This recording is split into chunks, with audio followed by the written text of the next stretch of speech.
Bonjour à toutes, bonjour à tous. Aujourd'hui, une nouvelle vidéo sur la chaîne Le Garage PTS, vidéo qui va concerner aujourd'hui à nouveau un test de BMW. La voiture en question, vous l'avez sous les yeux, c'est une BMW E90. La BMW E90, c'est la BMW série 3 du milieu des années 2000. Ça fait longtemps qu'on me demande cette voiture, elle est enfin là. On a fait beaucoup de BM, mais on n'a jamais fait ce modèle qui est très populaire sur la chaîne. La BMW E90, la série 3 E90 est sortie en 2005. Le modèle présenté ici, c'est une version de 2007. C'est une version essence 318i avec le premier moteur. Donc c'est quelque part un prix moteur sur la série 3 E90. Elle fait 129 chevaux. On va voir si elle est suffisamment intéressante pour se faire plaisir avec une BMW. Elle est associée à la boîte de vitesse manuelle et c'est une voiture qui est avec une finition quasiment une PAC luxe. C'est une conforme avec pas mal d'options. Donc on va l'appeler PAC luxe, mais c'est pas tout à fait une PAC luxe. En fait, il lui manque juste les radars de recul pour être considéré comme étant une vraie PAC luxe française.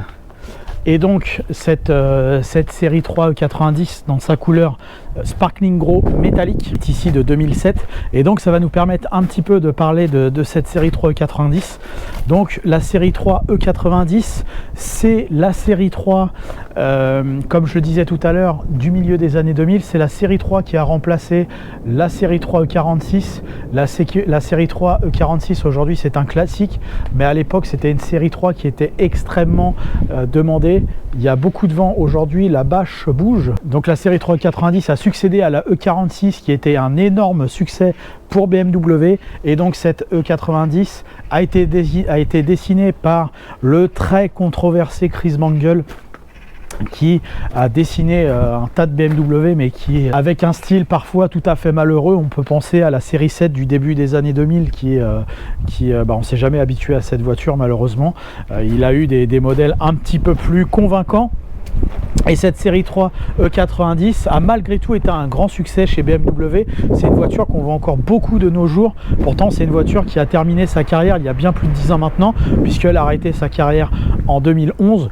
Et en 2012, en fait, est apparue la série 3 type F30 qui arrivait à revenir avec des classiques, enfin un peu plus de tradition BMW dans son style.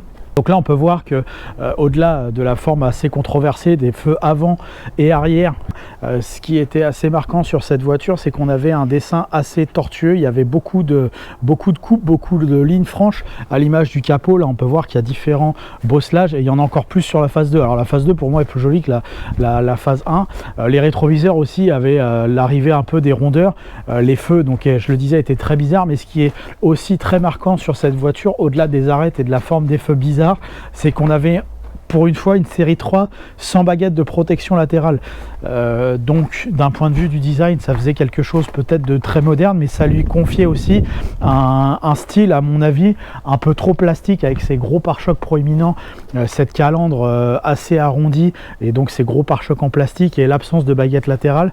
Ça donnait un côté un peu moins solide. On pourrait croire que cette voiture, si on enlevait les logos BMW, aurait pu être un design japonais du milieu des années 2000 ou de la fin des années 2000. C'était assez particulier. Ils ont un peu corrigé le tir avec la phase 2, je trouve, sur la E90. C'est vrai que j'ai un peu de mal avec le style de la phase 1. C'est pas la pire des BM, mais franchement elle est à mon avis dans le top 5 des BM, alors que les séries 3, série 5, ça avait toujours été à ce moment-là très très joli, et celle-là, surtout les feux arrière, moi j'ai beaucoup de mal avec ces feux arrière orange et rouge. Après, aujourd'hui on s'est quand même assez bien habitué, mais quand c'est sorti, c'est vrai que c'était assez choquant, et ça faisait un peu Nissan Primera ou Honda Accord. Après, en fonction du jeu des options et du jeu des couleurs, on avait droit à des qualités différentes sur les séries 3. Il y a certaines séries 3 avec des ensembles un peu plus sport qui ont des feux blancs et rouges à l'arrière, on peut avoir également des jantes un peu plus grandes, on peut avoir des phares Big Xenon. Évidemment, quand on cumule un petit peu les options, on peut agrémenter un petit peu sa voiture. Là, on est sur une configuration intérieure assez classique, avec les jantes en 16 pouces à run flat, avec les pneus run flat, puis pareil, la couleur très traditionnelle. Et donc ce fameux logo 318i, c'est la seule distinction extérieure. On peut, comme d'habitude chez BMW, avoir la suppression des logos arrière, mais il n'y a aucune autre information sur la carrosserie hormis les logos BMW pour déterminer la finition.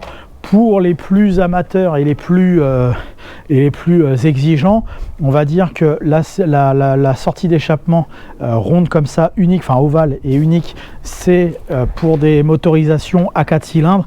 Les 6 cylindres, que ce soit des diesels ou des essences, ont 2 sorties droites dans la grande tradition BMW, 2 sorties droites côté gauche, et après pour les grosses versions 335, on a un échappement droite-gauche qui faisait fureur à ce moment-là. Ça avait été sorti un peu dans le tuning, et puis bon, bah, ils ont continué là-dessus. Donc aujourd'hui, l'œil s'est un petit peu habitué au style des 7A90, mais c'est vrai que pour moi, c'est pas son point fort. Je sais pas si les dernières séries 3, je les trouve horribles avec les grosses calandres, mais si j'exclus ces dernières séries 3, c'est pour moi la série 3 la moins sympathique esthétiquement, c'est la E90 phase 1 ici. Alors ça n'empêche pas que potentiellement c'est une bonne voiture, on va continuer d'avancer sur le sujet, mais c'est vrai qu'esthétiquement c'est assez moyen pour moi. À l'intérieur également de cette série 3, on perd pas mal de petits repères BMW. Alors on a toujours cette console assez haute, la console centrale, donc qui nous permet de nous maintenir dans une position de conduite a priori assez allongée au niveau des jambes. Mais ce qu'on perd par rapport aux précédentes générations, essentiellement, c'est le côté tableau de bord tourné vers le conducteur, et ce décrochement, c'est un petit peu bizarre. Également, quand ils avaient fait ces espèces de plaquages d'alu, mais c'est du plastique, c'était assez choquant. Aujourd'hui, il y a beaucoup plus de constructeurs qui utilisent cette façon de procéder, mais à ce moment-là, ça faisait assez bizarre. On avait l'habitude d'avoir plutôt des tableaux de bord assez noirs, éventuellement habillés de matières précieuses, style bois ou du vrai alu, éventuellement du carbone, etc. Les finitions plastiques comme ça faisait assez grossier. Malheureusement, c'était pas, et ça l'est toujours pas, du meilleur goût, malheureusement. Après, le reste du dessin, si c'était pas du BMW, ça aurait été très sympathique, mais il y a en fait sur cette voiture là beaucoup de choses qui ont changé, et je crois que au moment de la sortie de la voiture, comme c'est une marque avec des gens qui sont très amateurs et très attachés à leurs produits, il y a eu beaucoup de changements d'un seul coup, ce qui fait que ça a perturbé et choqué beaucoup de gens. Donc la suppression du tableau de bord orienté vers le conducteur, donc un tableau de bord beaucoup plus familial, alors il est très légèrement incliné mais beaucoup moins qu'avant, cette grande bande en plastique, ça c'était assez novateur et donc assez perturbant pour le nouveau client. Le style extérieur, ça c'était très différent. Également, il y a eu une évolution sur ces séries 3 là, c'est au niveau du compteur de vitesse. Alors heureusement, on a gardé l'éclairage orange une fois que les feux sont en route.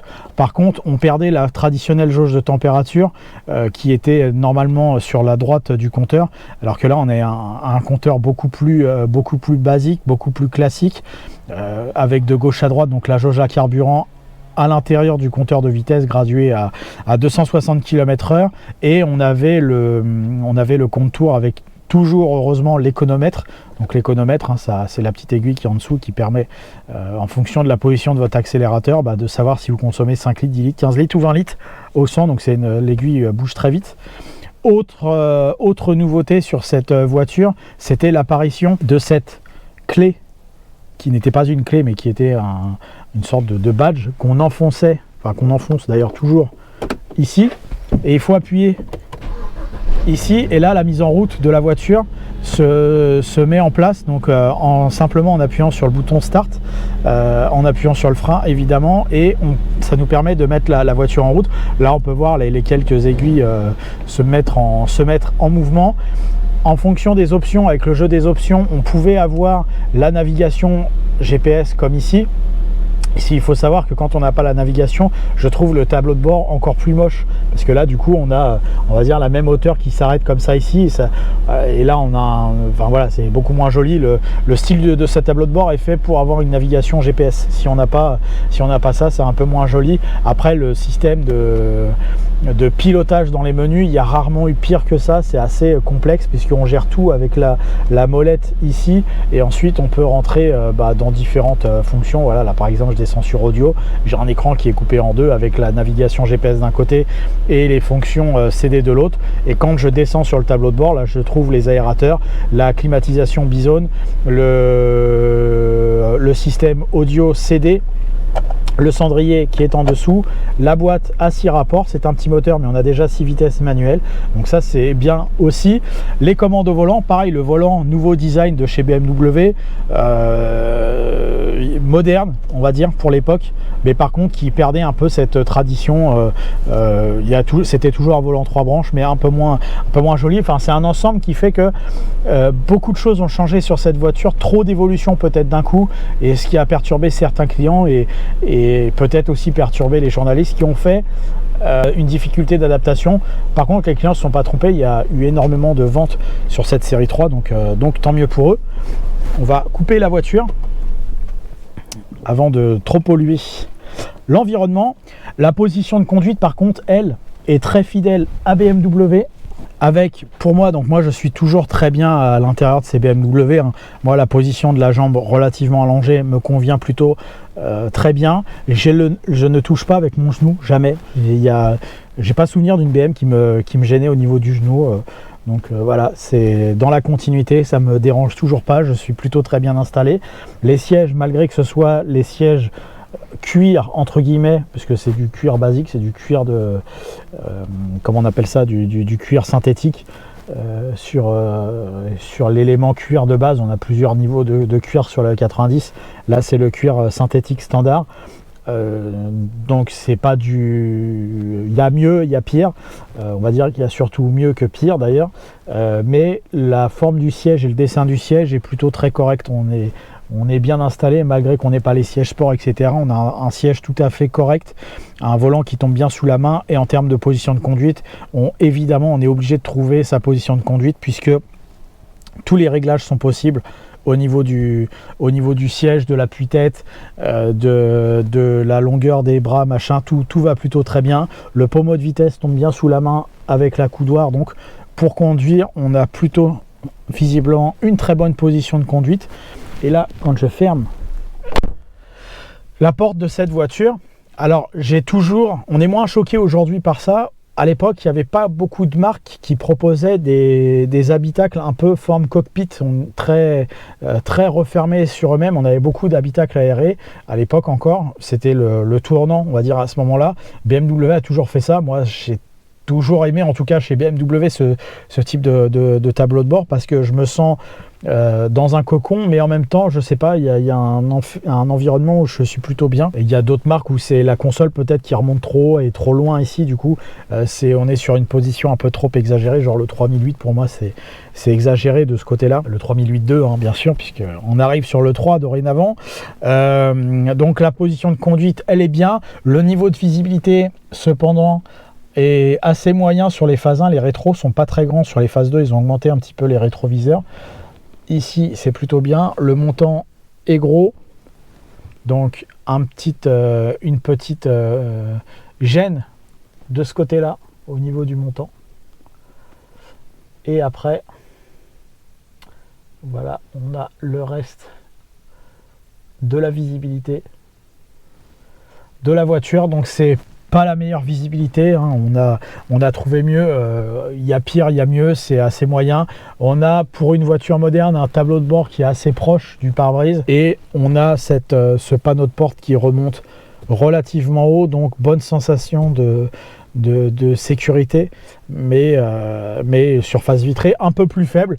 Mais on est dans un environnement, malgré que beaucoup de choses aient changé d'un point de vue stylistique, on reste dans un environnement suffisamment calibré BM pour non pas se perdre. Heureusement qu'ils n'ont pas changé ça sur cette voiture, sinon on serait complètement perdu, complètement à la ramasse. À l'arrière par contre, on a gardé également les traditions. Ici, on descend quand même pas mal sa tête pour pouvoir accéder à l'arrière de la voiture. Par contre, On a donc cette chose où on est obligé de baisser la tête, et on a aussi quelque chose qui est très courant chez BMW, c'est que c'est cette banquette arrière. On le voit ici, on a un retour et en fait on tombe dedans, ça fait assez bizarre.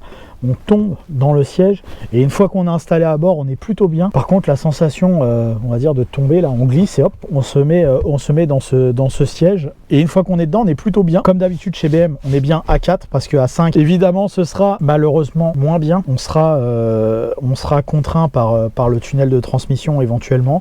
Là, ici, on a 2 aérateurs. On peut ici fermer la ventilation et positionner sur froid ou chaud à votre guise. Et étonnamment, pour une série 3, c'est une des séries 3 où on a déjà un progrès sur la place disponible. Là, le siège est réglé pour ma position de conduite. Comme d'habitude, j'ai rien changé. On a 2 parties creusées, on a perdu les filets pour pouvoir ranger des objets à l'arrière. Par contre, en termes de place, mes pieds glissent sous les sièges. Et là, franchement, j'ai encore au moins 10 cm avant de toucher mes genoux. Et ici, pareil, on a le bouton de vide électrique et on a cette fameuse poignée de porte pour s'accouder avec une poignée supérieure et un crochet pour maintenir éventuellement vos vêtements. Donc un intérieur où il manque pas mal de rangement, mais où par contre on a beaucoup plus de place qu'avant, et on garde cette signature BM avec cette banquette tombante. Le système des rabattements, quand vous avez les sièges qui se rabattent, donc je crois que toutes les 90 ont les sièges rabattables, ils ne se rabattent que d'ici. Cette partie-là reste fixe à la voiture. Donc on va prendre les mesures dans quelques instants, mais je suis plutôt bien à l'arrière de celle-ci. Dernier point à signaler, ça c'est assez problématique pour les gens malades en voiture. On est assis relativement bas, donc en fait la visibilité que j'ai là, c'est la hauteur de vision que j'ai. Donc en fait je vois pas du tout la route. Sur les côtés ça va, on a quelque chose à obtenir, mais par contre devant je vois pas du tout la route, ce qui est assez qui peut être assez embêtant, on va dire, pour certaines personnes qui peuvent être malades à bord. Petit truc qu'on aime bien sur les BM, c'est quand on les déverrouille et qu'on reste appuyé sur le bouton, on peut ouvrir les 4 vitres en même temps, et là on peut voir et assister au fait que la dernière vitre soit totalement descendre jusqu'au bout en ouverture. Le coffre de la E90, mal oblige, puisque c'est une berline 4 portes traditionnelle, comme toujours sur la série 3, la vraie série 3. On a un espace de chargement grévé par les feux. Donc on a derrière les prolongements, on peut voir de chaque côté les prolongements qui permettent de tricher un petit peu. Par contre, au niveau de la profondeur, c'est correct. On peut largement y stocker 2 grosses valises et des petits objets autour. En dessous, on a un petit rangement, éventuellement une roue de secours. Là, sur celle-ci, visiblement, c'est sec. Il n'y a pas l'option. Et après, à droite, vous avez la batterie qui s'y cache. Et puis là, un petit rangement sur le côté. Donc on a un coffre qui paraît comme ça correct, mais par contre avec une certaine difficulté potentielle de chargement vis-à-vis, je sais pas moi, d'une Laguna. Mais par contre, à côté d'une A4 ou d'une classe C, ça n'a pas à rougir. On est dans le même topo de véhicule. Même une 407, je pense que le coffre est plus grand que la 407. Je suis pas sûr à 100%, mais il n'est pas si ridicule que ça. Dernier point avant d'emmener cette voiture sur la route, le 318i, donc c'est un moteur 4 cylindres 2 litres, comme le dit pas son logo, c'est un 2 litres, le code moteur c'est N46, donc celui-ci c'est la première génération. Il faut savoir que sur la 90, vous avez 2 générations de 4 cylindres, vous avez les N46 et les N43, 42, 43, je sais plus, mais c'est 43, je vais le mettre sur l'écran, le N43, le N46, c'est le moteur évolué du N42 dispo sur la E46. Là pour le coup, voilà la petite embrouille. Ce moteur, donc c'est le moteur le plus petit disponible en France en motorisation essence. C'est un 2 litres 16 soupapes, 129 chevaux. Sur les phases 2, c'est plus du tout le même moteur. On a une chaîne de distribution qui se situe à l'arrière, alors que là on a la chaîne de distribution traditionnelle à l'avant. Et sur les phases 2, il fait 143 chevaux. Et donc avec le N46 phase 1 en 320i, éventuellement, si vous le trouvez sur le marché, c'est un 150 chevaux. Donc on va laisser sur route cette voiture associée à sa boîte de vitesse à 6 rapports manuels pour se rendre compte de son agrément de conduite.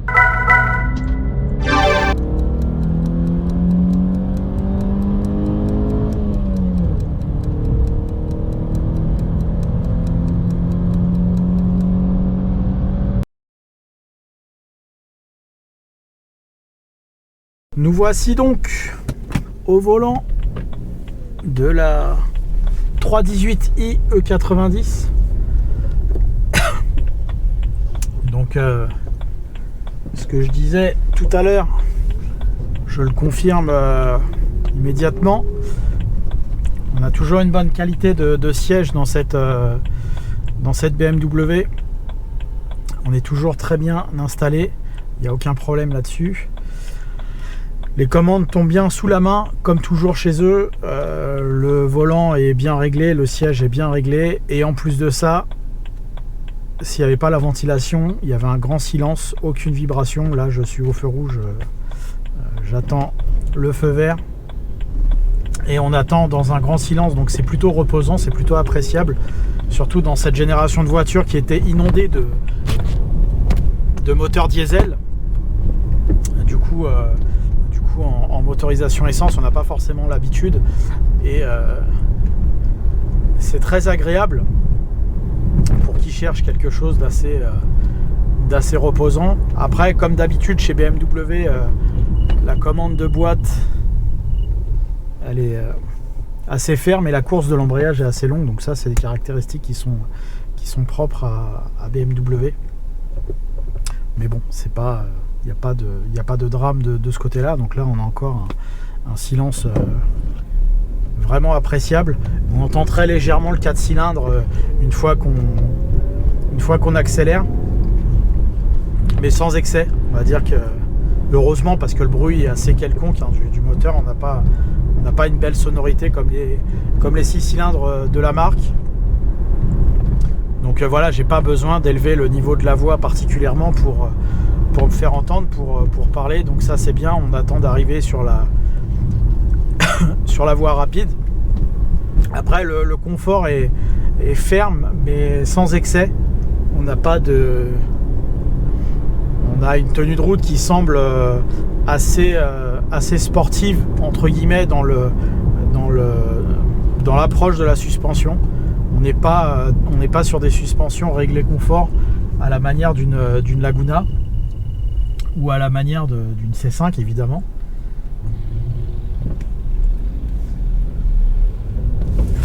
Mercedes 190 a quelques problèmes de réglage, j'ai l'impression, elle faisait un bruit pas possible. Et une petite fumée étrange.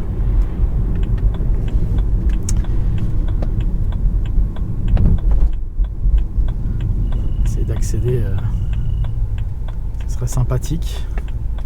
Non, il veut pas.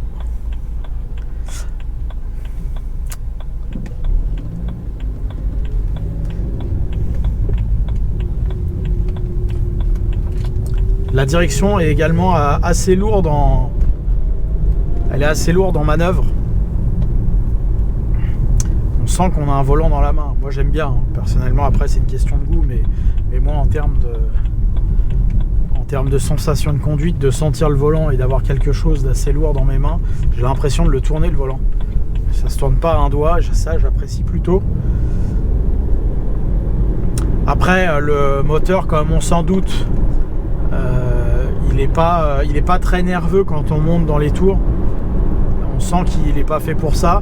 Il se conduit comme un moteur diesel finalement. Il est assez élastique. Il est assez confort dans son exécution. Les vitesses s'enchaînent bien. On peut passer les vitesses à un régime relativement faible pour un moteur essence, autour de 2000 tours, sans que celui-ci soit particulièrement gêné. Au contraire, il préfère, je pense, cette méthodologie de conduite, assez confort, assez souple, dans une bonne élasticité. Donc c'est plutôt bien. Après, il n'est pas du tout sportif. Donc l'avantage, c'est qu'on tire un silence de fonctionnement, là même sur l'autoroute, qui est tout à fait convenable, renforcé par les bruits de vent qui sont quasiment absents sur la voiture. Et des performances qui sont là comme ça, j'ai l'impression assez correctes, mais en même temps assez quelconques. On n'a pas on va rien tirer de particulier de ça. On va pas se dire c'est un chiffre mémorable. Je suis pas sûr que ça marche mieux qu'une autre berline de 130 chevaux essence. mais on a un peu de cylindrée, donc on a un peu d'élasticité, donc c'est bien. On a malgré tout ça, donc on profite quand même de quelque chose d'assez agréable. Pour un moteur premier prix d'un modèle, c'est plutôt tout à fait encourageant. J'avais un petit peu peur en l'essayant, en me disant est-ce qu'elle va pas être un peu moyennasse, on va dire, à la conduite. Des fois, quand on a du premier prix sur des voitures haut de gamme, on attend tellement de choses, parce que oui, ça reste du haut de gamme, on attend tellement de choses qu'on peut être déçu. Là, finalement, j'y suis pas particulièrement. On a une voiture très confortable dans la conduite. On peut faire un tas de kilomètres avec ça sans aucune difficulté. La boîte 6, là, à 110 km/h, je tourne à 2300 tours. À l'économètre, je suis à 5 litres, entre 5 et 6 litres. On va dire 6 litres pour être sympa, mais voilà, on a à 110, ça va consommer 6 litres au 100, ça peut rouler très longtemps comme ça, sans difficulté. Donc franchement, c'est appréciable. Le niveau d'équipement sur cette version est très correct, hein. On a le cuir, on a la clim automatique Bizone, on a un GPS très difficile à utiliser, mais on l'a quand même. On a les commandes au volant, on a le régulateur de vitesse, les phares automatiques. Enfin, pour moi, il y a l'essentiel. Il n'y a pas les suréquipements des voitures d'aujourd'hui, que ce soit des équipements d'aide à la conduite ou de sécurité supplémentaire. Là, il y a ce qu'il faut pour pas se stresser. Sans excès. Donc pour moi, c'est un bon choix. Alors c'est, on va dire, relativement cher, mais toutes les voitures sont assez chères aujourd'hui. Le marché de la voiture d'occasion a pris une certaine inflation. Donc forcément, les prix sont assez onéreux. Je pense qu'il n'y a rien de, même en finition de base, il n'y a rien de valable en dessous de 6 000 € à mon avis sur la E90. On peut toujours avoir un coup de chance, mais point de vue financier, là en 2024, en dessous de 6 000, c'est compliqué. En fait, la fourchette va se situer entre 6 000 et 10 000. Voilà, avec cette tranche-là, si vous êtes dans cette tranche tarifaire, pour moi, c'est un excellent choix. Alors, il faut faire attention sur les... Alors là, celle-ci, le code moteur, c'est N46. Quand vous avez le N43, donc le code moteur des versions plus récentes, donc après 2007, celle-ci, c'est toute dernière avec ce moteur-là. Les versions d'après, les moteurs sont nettement moins fiables. Il faut faire très attention. Ils sont pas non plus... c'est pas un pure tech, hein.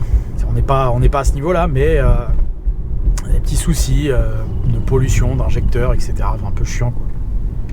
Donc là, ce moteur-là, bon, à part, on va dire, l'entretien commun à toutes les BM, c'est-à-dire des problèmes de fuite d'huile sur des joints et quelques soucis de refroidissement qui, s'ils sont traités à temps, sont sans conséquence.